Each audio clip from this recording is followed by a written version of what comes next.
Okay guys, I just wanted to make this video real quick. I actually modified my AK Handguard.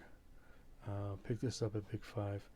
The MOE AK Handguard. Used it on my PAP M92 and I gotta say it's really cool.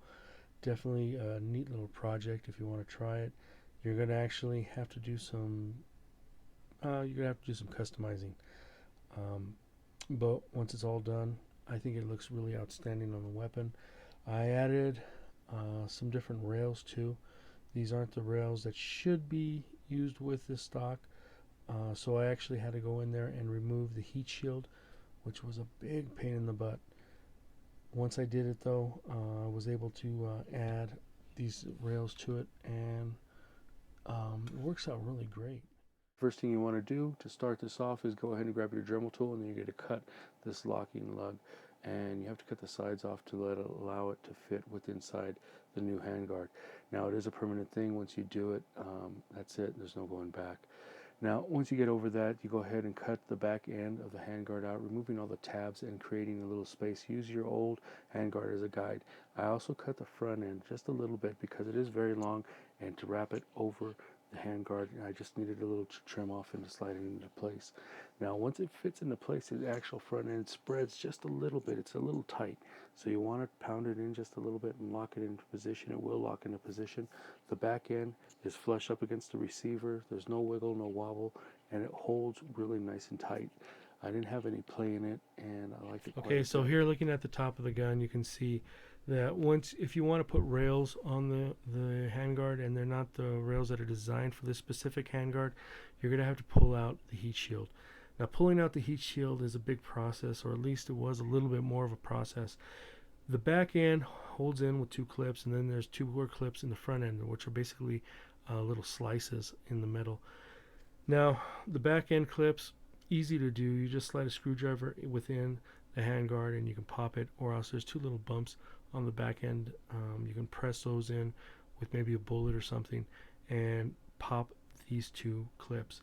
Then you want to pry it up, and once you pry it up, it's going to give you a little bit of space on the sides. You can stick a screwdriver down in and pull it all the way down, giving it a little bit of a gap right about this area here. And then you want to slide a putty knife down or something really thin piece of metal, and there's a little tiny piece of plastic that's actually holding in the front end. You want to sort of push and relieve the metal on that little piece of plastic and pop it out. You can do it. If you try to do the opposite side, what's going to happen is it's going to pop in back, put the other side back into place. So you can go back and forth. I did for a little while.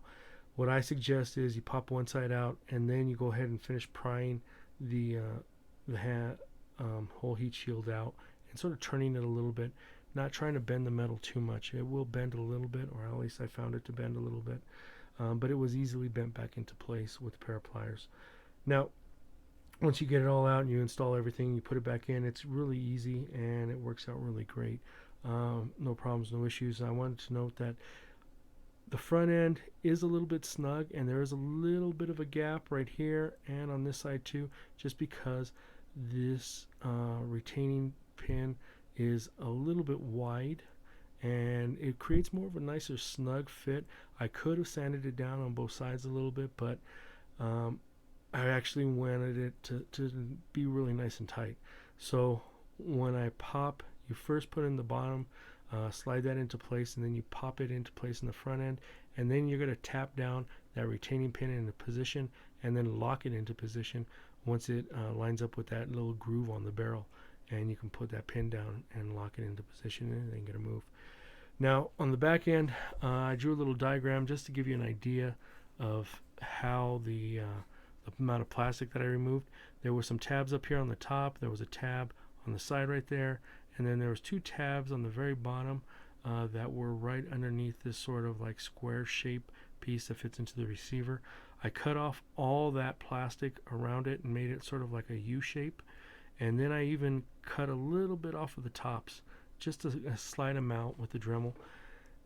Once I cleared these two bottom pieces, you don't really notice them that much, but they're there. These two little bottom tabs, you clear those out with the Dremel too, and then you can slide that whole U shape deep within the actual receiver, and it creates a nice snug fit. Once everything else is nice and gone, it is flush with the receiver. So that is my little video. Hopefully it helps everybody out. I don't know how better to explain it, but hopefully I explained it good enough. If you can and you like the video, please leave a comment, a thumbs up, and maybe share the video on some social media if you will. You guys have a good one. Be safe, take care, and I'll definitely talk to you soon.